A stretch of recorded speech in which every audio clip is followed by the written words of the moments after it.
안녕하십니까. 반갑습니다. 북한 개방방송의 오픈호 선교사입니다. 사람들이 북한에 대한 마음을 여는 도구가 되려고 합니다. 그래서 이름을 오픈호라고 하였습니다. 남북 통일보다는 먼저 북한이 개방이 되어야 합니다. 북한 개방 없는 통일은 남북 모두에게 큰 재앙이 됩니다. 북한이 개방되어야 남북 모두가 잘 살 수 있게 된다고 믿는 사람입니다. 북한이 개방되는 것을 하루속히 보고 싶습니다. 북한을 바로 알지 못하면 북한을 개방할 수 없습니다. 오늘은 북한의 도발이 어떤 부분에 있어서는 우리에게 유익을 가져다 주었다라는 말씀을 드리고 싶습니다. 한국에서 어업 지도선을 타고 있던 공무원이 어찌된 이유인지 배에서 떨어져서 표류하다가 북한에서 총격을 받고 불에 태운 사건이 발생하였습니다. 북한은 표류하여 넘어간 민간인들을 그동안은 구조를 하였습니다. 그리고 되돌려 보내준 적도 있습니다. 그러나 이번과 같이 황당한 사건인 경우는 처음입니다. 30시간 부유물을 타고 넘어간 사람은 죽음 직전에 사람인 줄 뻔히 알면서도 6시간 동안이나 끌고 다니다가 총으로 쏴서 죽인 이유를 참 알 수가 없습니다. 이를 곰곰이 생각해 보았습니다. 조그만 배의 함장이 스스로 처리했다고 믿어지지 않습니다. 예를 들면 북한이 남한에다 대고 폭격을 하여도 남한에서는 즉각 대처하지 못하고 상부의 지시를 받고 발포합니다. 그동안 우리 군은 쭉 이렇게 계속 해왔습니다. 북한의 대위 정도의 계급인 함장이 이렇게 엄청난 일을 개인적으로 처리했다고 믿어지지 않습니다.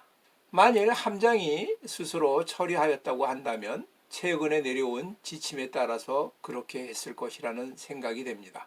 탈북자 중에 한국에서 재탈출하여 개성에 들어간 사람에 대하여 전염병을 무서워하면서 김정은이가 난리 법석을 벌린 것이 생각이 납니다. 동아일보 탈북민 기자 주성아 기자는 북한은 코로나에 걸리면 무조건 비밀리에 총살을 한다는 것을 유튜브에 방송한 적이 있습니다. 북한에 이러한 내부 지침이 있었다고 한다면 코로나로 의심된다면 총살하고 불태우라고 했을 것 같습니다. 사과문을 보냈는데 이것은 완전히 자신의 범죄를 인정한 것이 되었습니다. 나중에 국제재판에 소송을 하면 이 자료가 좋은 자료가 될 것 같습니다. 이런 범죄가 심각한 입장으로 발전할 거라고는 북한이 생각하지 못했던 것 같습니다. 그동안 6.25 남침으로 비롯하여 시작한 70여 년 동안에 수백 가지의 도발을 계속 북한은 진행해 왔습니다. 지나고 보면 이런 도발들은 오히려 남한 백성들에게 경각심을 불어주고 북한에 대한 적개심으로 말미암아 남한이 공산화로 진행되지 않는 이유가 되었습니다. 1945년부터 1950년대 사이에 대부분의 지식인층의 사람들은 공산주의 사상에 심취하였습니다. 지식인 중에서 70~80%가 공산주의 사상을 가지고 있었다고 보면 됩니다. 만일 북한이 6.25 전쟁을 도발하지 않았더라면 10년 안에 남쪽은 정부가 붕괴하고 공산화가 됐을지도 모른다는 생각을 합니다. 그만큼 혼란했기 때문입니다. 1961년 박정희 대통령이 군사 쿠데타를 일으키고 성공한 원인 중에 가장 큰 이유가 연일 계속 진행되는 시위와 혼란에 빠진 무능한 민주당 정권 때문이었습니다. 대통령과 총리가 하나 되지 못한 이유도 있습니다. 이런 상황이라야 많은 군인들의 지지를 받고 성공할 수 있었습니다. 4.19로 말미암아 이승만 대통령이 하야하였지만 연속되는 시위로 말미암아 이 나라는 혼란에 빠졌기 때문입니다. 미국은 아시아권에서 쿠데타를 정당화시키면 도미노 현상처럼 여러 나라에서 정변이 계속될 것을 우려했습니다. 따라서 박정희 대통령은 초창기에는 미국의 완전한 지지를 받지 못했습니다. 그래서 초창기에 같은 분단 국가인 독일에게 사정하여 겨우 차관을 얻어낼 수가 있었습니다.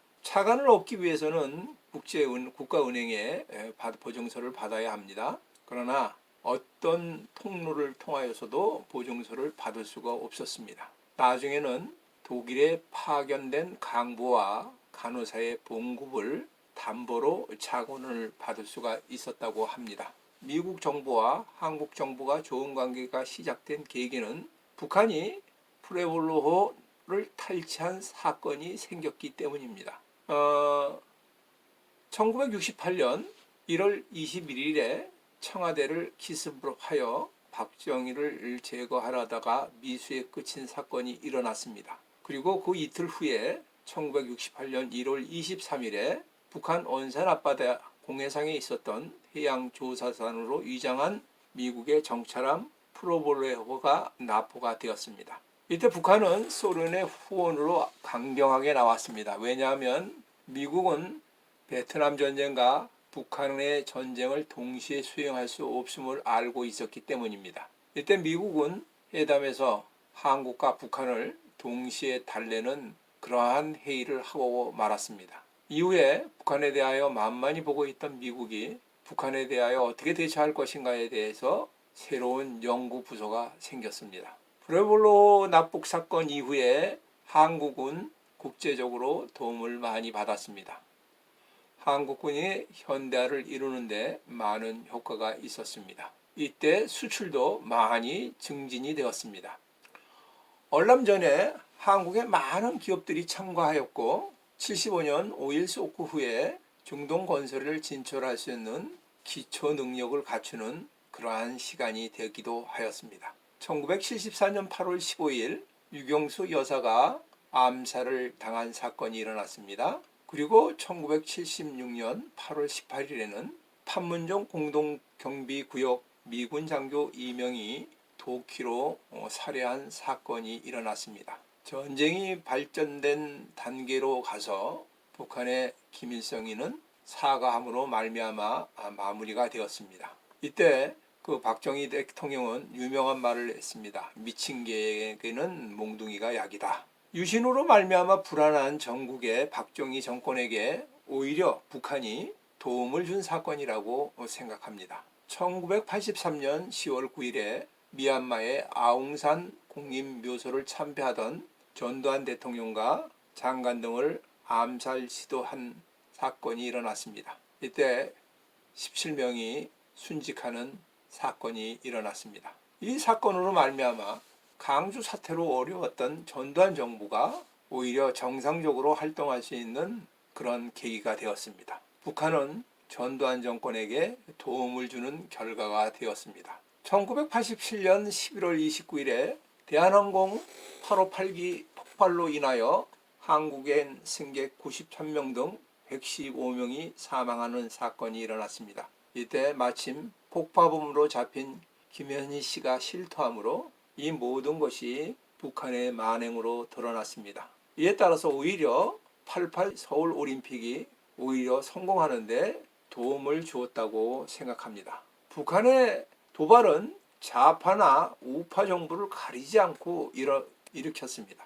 오히려 좌파 정부는 몰락하는 계기로 만들기도 하였습니다. 1999년 6월 15일, 2002년 6월 29일 1, 2차 연평해전이 발생되었습니다. 2003년 10월 30일 북한 경비정이 LNL을 얼선하였고 이때 아군의 경고 사격을 받았습니다. 2004년에도 또한 이러한 비슷한 사건이 일어나서 아군에게 함포 사격을 하였습니다. 이런 사건 이후에 북한 해상 경계선을 지우고자 하고 노무현 대통령은 시도하기도 하였습니다. 지금까지도 이 문제는 계속 남아 있습니다. 이번에도 아주 자신하고 우리가 그 근처에만 들어가도 왜 우리 영해에 침입했느냐고 북한에서 아우성을 합니다.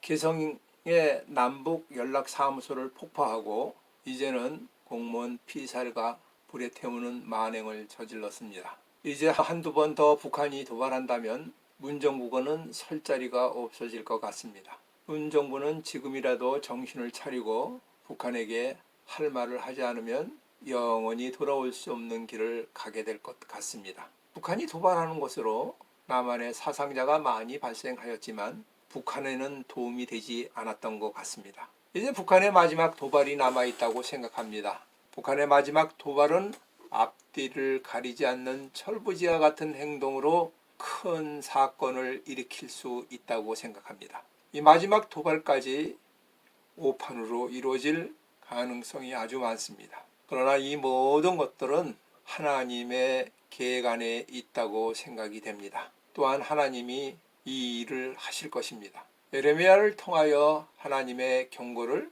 시드기야 왕은 듣기를 싫어합니다. 인간은 자기의 뜻대로 원하는 것을 듣고 싶어 합니다. 내 뜻대로 이루어져야지 내 생각대로 일이 이루어지지 않으면 화를 내고 맙니다. 저도 선교사가 되어서 하나님께 기도하던 여러 가지 프로젝트가 있었습니다. 그러나 지금 생각해 보니 그것이 잘 안 된 것이 오히려 감사함을 느끼게 됩니다. 우리나라의 어려움과 북한 백성의 어려움을 무엇보다도 하나님은 잘 알고 계십니다. 오늘도 저는 하나님, 북한의 백성을 긍휼히 여겨 주옵소서 하는 기도보다 제가 북한 백성을 주님처럼 긍휼히 여기게 해 주시옵소서 하는 기도를 해야 하겠습니다. 유가족 여러분들에게 말씀드립니다. 참으로 어려운 시간을 통하여 오히려 자비하신 주님을 만나는 계기가 되도록 기도합니다. 이번에 이런 사건을 통하여 오히려 모든 것을 합력하여 선을 이루시는 하나님의 손길을 바라보기를 원합니다. 지금까지 경청하여 주셔서 감사드립니다. 방송을 듣고 느끼신 것을 댓글로 남겨주시면 감사하겠습니다. 처음 보시는 분은 구독 버튼을 눌러주시면 계속 이어서 보실 수가 있습니다. 저는 북한이 개방될 때까지 계속 유튜브 방송을 진행하겠습니다. 다음에 만날 때까지 안녕히 계십시오. 감사합니다. 안녕히 계십시오. 감사합니다.